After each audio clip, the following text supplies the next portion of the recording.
Hello dear viewers, I welcome you all on my YouTube channel. So today we will discuss the guest paper of General English, that is the Hornbill जो book है General English की for class 11th. We will discuss the guest paper, most important questions in this book.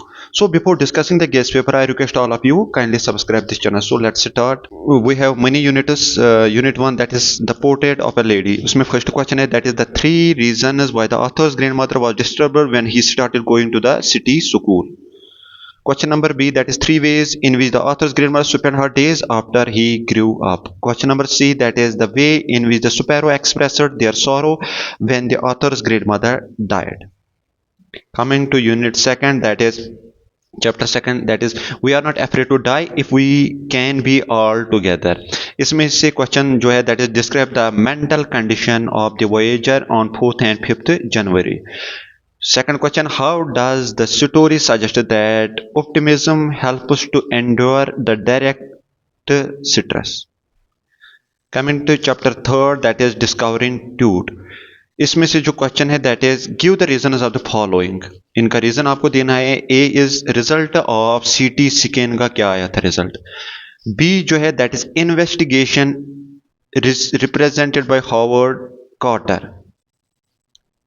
And third is why was body continuously in security. जो body थी उसको continuously security में क्यों रखा गया था. Okay, coming to one more chapter, that is the landscape of the soul.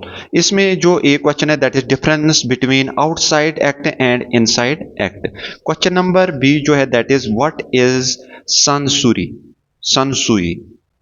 Okay, coming to unit और chapter 5, the एलिंग planet. उसमें से एक क्वेश्चन जो है that is how are earth's principal and biological systems being destroyed.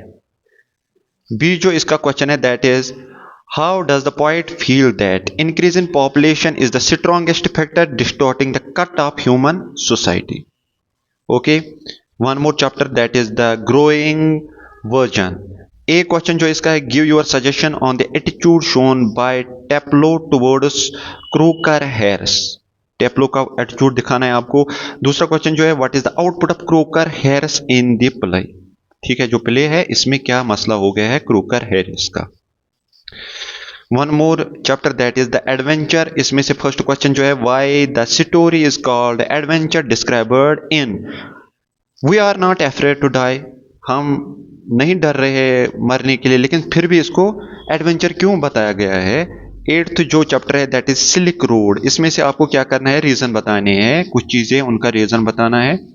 First जो question है that is why article is titled as silk road. इसको silk road क्यों बोलते हैं. दूसरा जो है why was author disappointed with दर्जन.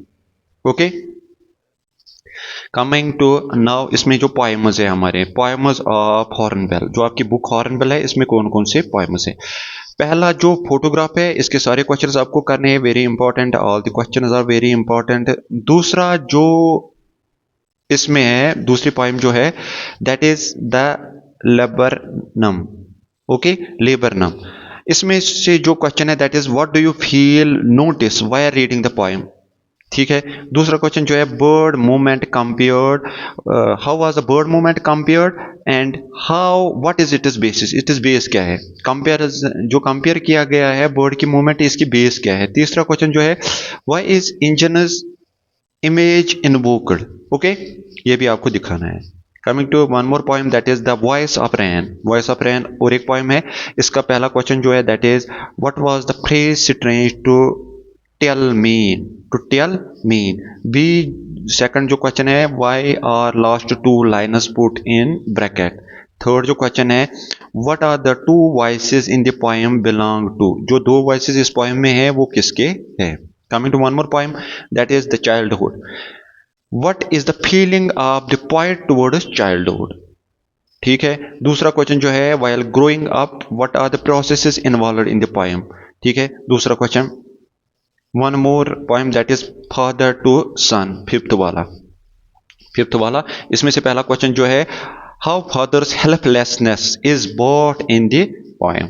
सेकंड क्वेश्चन है does this poem talk about individual human और इज इट यूनिवर्सल. इस पोएम में जो बताया गया है क्या वो एक इंडिविजुअल ह्यूमन के लिए या यूनिवर्सल फैक्ट है. तीसरा जो क्वेश्चन इसमें है, is this poem possess consistent rhyme scheme, ये आपको दिखाना है. So this was all about the guest paper of General English for class 11th. Thank you for your cooperation.